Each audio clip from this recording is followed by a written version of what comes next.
Olá, alunos do nono ano, tudo bem com vocês? Nós vamos começar agora falando sobre o tema 1, sobre o primeiro governo de Getúlio Vargas.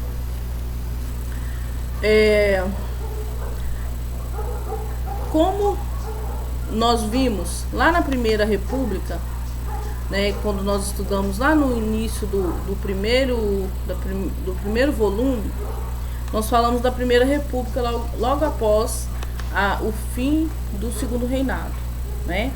Então, nós vimos que houve um arranjo político entre as oligarquias de Minas Gerais e São Paulo, que ficou conhecido como política do café com leite. Na década de 1920, porém, o descontentamento das demais oligarquias estaduais com seu papel secundário na política nacional se intensificou e passou a ameaçar de fato a liderança paulista e mineira, porque como era a política do café com leite, São Paulo produzia o café e vendia para fora do país e para o mundo inteiro praticamente, né, onde se tomava café, e Minas produziu leite. E aí os coronéis, criadores de gado leiteiro, e os coronéis do café se juntavam politicamente e dividia. Ora era mineiros que estavam no poder, ora era paulistas. E eles sempre faziam um acordo entre eles. Dessa vez é um mineiro, mas nós não vamos deixar de cuidar dos paulistas, né? De fazer os objetivos deles não valerem, né? Então, por isso, o governo teve esse problema aí de briga, né?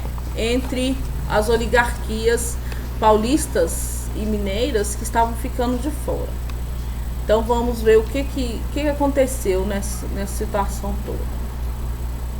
Então a crise e o fim da Primeira República.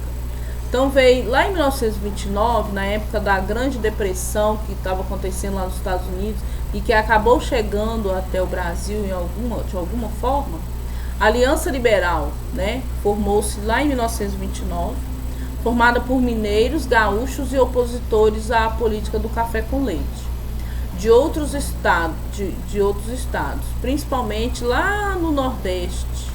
Lá no Nordeste também teve alguns políticos que se formaram nesse grupo aí.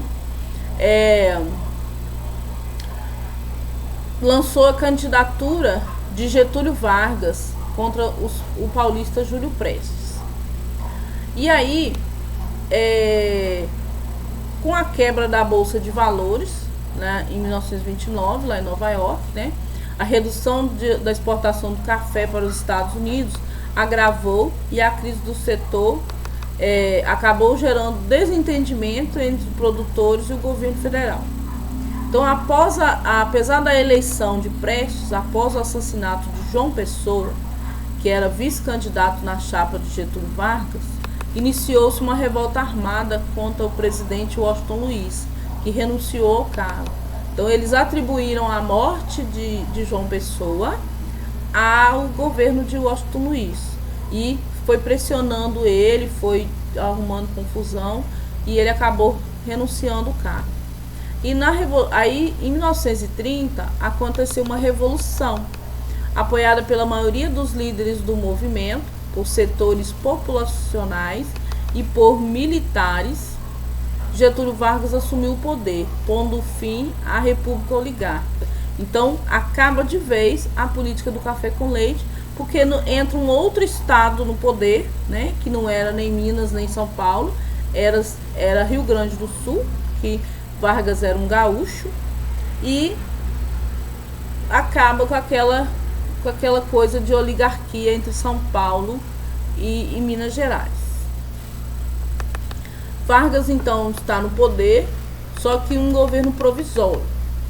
Após a Revolução de 1930, instituiu-se um governo provisório formado por representantes das elites estaduais vitoriosas e militares que apoiaram o movimento. Aí vem interventores, que foram nomeados para cada estado, muitos deles militares, responsáveis por acolher os prefeitos dos municípios, os prefeitos dos municípios. Então, interventores, eles não foram eleitos por ninguém, eles foram colocados lá pelo governo federal, e muitos deles eram militares, então eles é que escolhiam quem que eles queriam que governasse determinada cidade.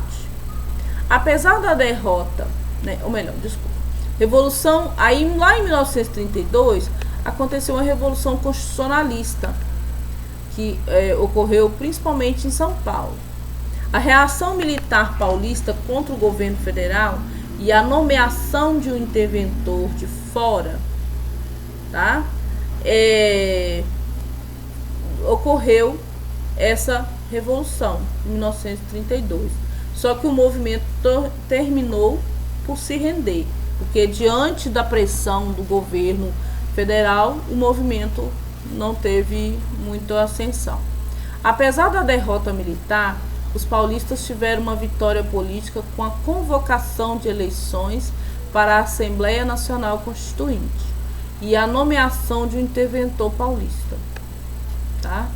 Então, acabou-se nomeando um interventor para São Paulo. Medidas estabelecidas pela Constituição de 1934. Aí vem o governo provisório, governo de Vargas, com a Constituição de 1934 e põe algumas medidas. Uma delas era o voto secreto, extensivo à mulher que exercesse função pública remunerada. Então, só aquelas mulheres que trabalhavam fora de casa e trabalhassem no setor público é que poderiam votar. Ensino primário integral, gratuito e obrigatório. Ensino religioso facultativo nas escolas públicas. Direitos e regras trabalhistas. Eleições diretas em 1938. Aí, em 1938, teria eleições diretas.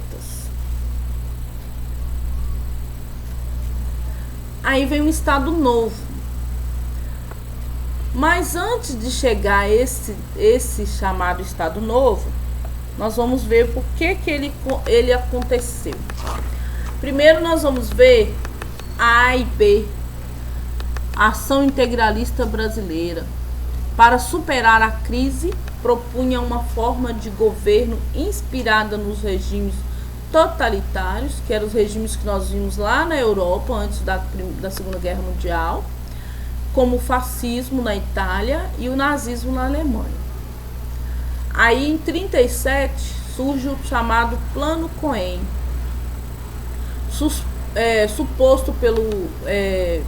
era um suposto plano comunista para tomar o poder na realidade dirigido por um capitão integralista como pretexto para o futuro golpe de Vargas. E aí, vamos ver o que isso deu, né?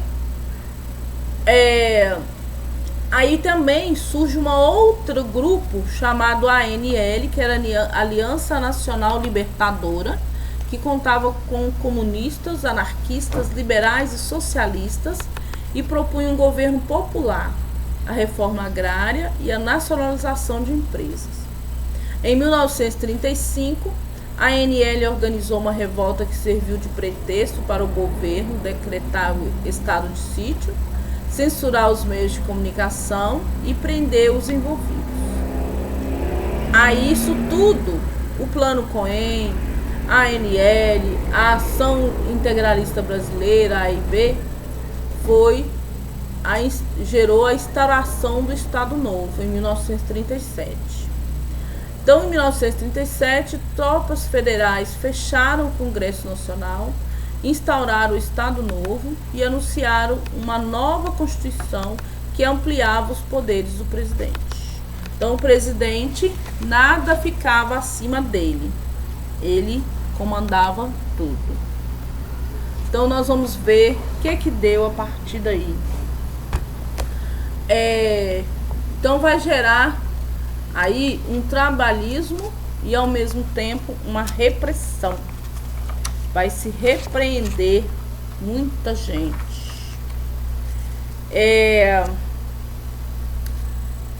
Medidas do Estado Novo, que durou de 37 a 1945, de 1937 a 1945, nós temos o Estado Novo.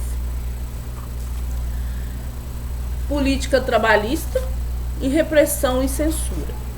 Na política trabalhista, o objetivo de aproximar os sindicatos do Estado e desarticular a organização independente dos trabalhadores, o estabelecimento do imposto sindical e proibição de mais de um sindicato por categoria, consolidação das leis do trabalho, que é a CLT, 1943, estabeleceu direitos como a jornada de 8 horas, igualdade salarial entre os homens e mulheres, o salário mínimo, a proibição do trabalho para menores de 14 anos, a licença maternidade e o adicional salarial por insalubridade.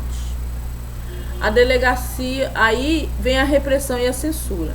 Delegacia de Ordem Política e Social, que era o DOPS, em 1924, redirecionada para reprimir comunistas, judeus, simpatizantes do nazismo e do fascismo, imigrantes dos países do eixo, integralistas e opositores do governo. E o Departamento de Imprensa e Propaganda, que era o DIP, lá em 1939. Difundia a ideologia do regime por meio da propaganda, do controle das produções artísticas, da radiodifusão oficial do governo, da organização de manifestações cívicas e festas patrióticas e da censura. Então, nessa parte da repressão e da censura, essa Delegacia de Ordem Política e Social, ela foi criada lá em 1924. Ainda não estava no governo do Vargas, né? O Vargas entra a partir de 30. E aí, quando chega em 39, ele cria o seu próprio departamento, que era o DIP, tá? Departamento de Imprensa e Propaganda, onde ele controlaria todas as comunicações que existisse dentro do país, tá? Então agora nós vamos ver o que esse Estado Novo vai fazer até o seu fim. Então vamos ver aí o fim do Estado Novo. O fim do governo de Vargas está relacionado à participação do Brasil na Segunda Guerra Mundial. Então, durante o conflito, houve uma queda no comércio com a Alemanha, causada por um bloqueio britânico, e o aumento considerável das tropas comerciais com os Estados Unidos. O Brasil passou a fornecer borracha e minérios para os países aliados, permitiu as instalações de bases militares estadunidenses no Nordeste em troca de financiamentos. A Alemanha atacou navios mercantes brasileiros, levando o país a declarar guerra ao eixo e enviar a Força Expedicionária Brasileira, FEB, para combater os nazistas na Itália. Com o fim da guerra, a situação política de Vargas tornou-se insustentável. Manifestações estudantis agitaram o país e Vargas foi pressionado a anistiar presos políticos e legalizar o Partido Comunista do Brasil, que era o PCB. Os inimigos políticos conspiraram para associar Vargas ao comunismo e tirá-lo do poder, forçando a renunciar em 29 de outubro de 1945. E esse é o assunto do nosso governo de Vargas, tá? Ele então em 45 ele acaba saindo, mas ele vai retornar aí mais pra frente. Nós vamos vê-lo novamente, tá bom? Então esse é o assunto do nosso tema 1, o primeiro governo de Getúlio Vargas. E estudem, leiam, tá? Para a gente ir concluindo o nosso assunto aí nos próximos meses, nos próximos dias, próximas aulas. Fiquem com Deus e até a próxima.